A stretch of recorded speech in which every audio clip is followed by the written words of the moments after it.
W tym roku święta zaatakują nas w marcu. Mamy luty, więc nie ma na co czekać.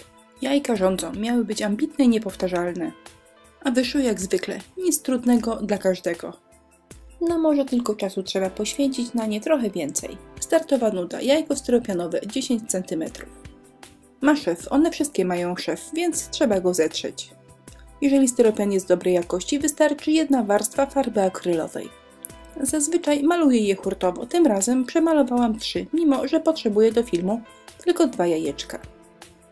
Pisanki są różne, choć wykonane w podobny sposób. Zaczynamy od pierwszej. Wzorek z różyczkami pasuje znakomicie. Wycinamy i serwetkę rozdzielamy, pozostawiając tylko jedną jej górną część. Wzoru nie wycinam, strzępię jego brzegi za pomocą pędzelka i wody. Prosty patent i zawsze działa. Jeżeli jednak z powodów kompozycyjnych serwetkę musicie wyciąć, trzeba to zrobić przed rozwarstwieniem. Ja tu gadu, a serwetka ostatecznie wygląda tak. Wzór przykleję na klej z werniksem, czyli na klej z lakierem. Zawsze używam szerokich pędzli, między 18 a 24. To jest szerokość włosia w milimetrach. Na jajka i bombki należy wybierać małe wzory, wtedy lepi się je bez problemu. Ale jak wyjdą paskudne zmarszczki, to lepiej zmyć taki wzór pod wodą i przylepić jeszcze raz.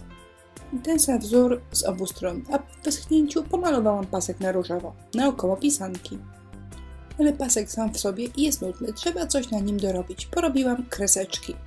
Od ręki i niezbyt równo. Ale prawda jest taka, że mnie to nie przeszkadza. Ja nie jestem perfekcyjną panią domu. Może być i krzywo, byle całość na końcu dobrze wyglądała. I jeszcze kreseczki w drugą stronę. W ten sposób powstała kratka. Potem ozdobię ją perełkami w płynie, ale teraz pędzelek gąbkowy.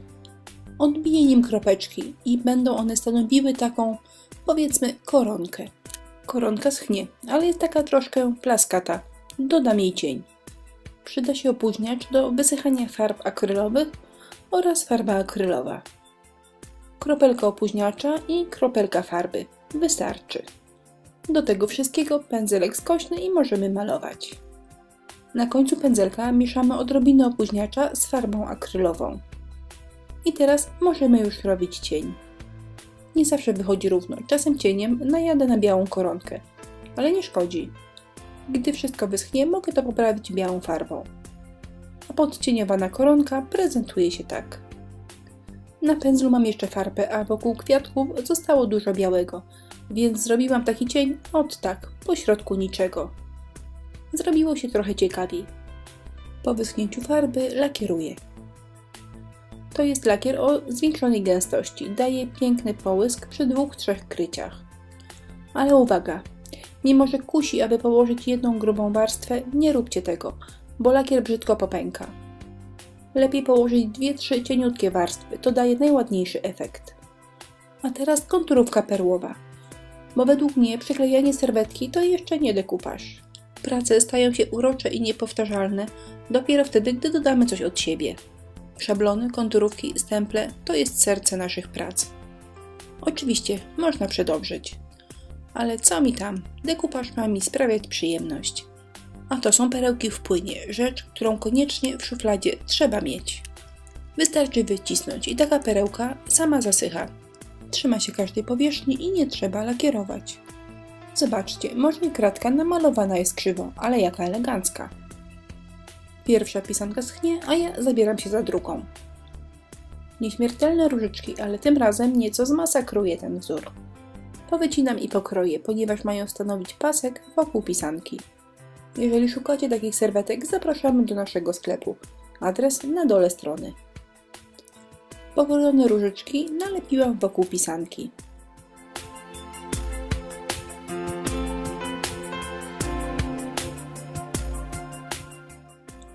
Listki i kwiaty powycinałam, przyklejałam osobno. A szlaczek wokół pisanki prezentuje się tak. Zapewne można by to zrobić lepiej i ładniej, a ja jestem minimalistką i dla mnie jest to wystarczająco dobre. I ponownie różowa farba. Pierwsza i druga pisanka są podobne, ponieważ powstawały z podobnych elementów. Pędzelek gąbkowy i koroneczka. Koronkę wycieniowałam, a potem zamalowane miejsca poprawiłam białą farbą. Lakierowanie, konturówka, to wszystko już było. No i pisaneczka prezentuje się tak. I jeszcze kilka perełek, a na koniec wisienka na torciku, czyli piękne zakończenia biżuteryjne. Uwielbiam te dodatki, dzięki nim nawet kiepska pisanka nabiera charakteru. Jeżeli także Was kręcą takie drobiazgi, zapraszam do naszego sklepu. W tym roku mamy naprawdę spory wybór takich cudów, a gotowe pisaneczki prezentują się tak. Nic trudnego, ale przyjemność z zabawy z deku ogromna. Wytrwałym dziękuję za uwagę i zapraszam do nas na inspirello.pl.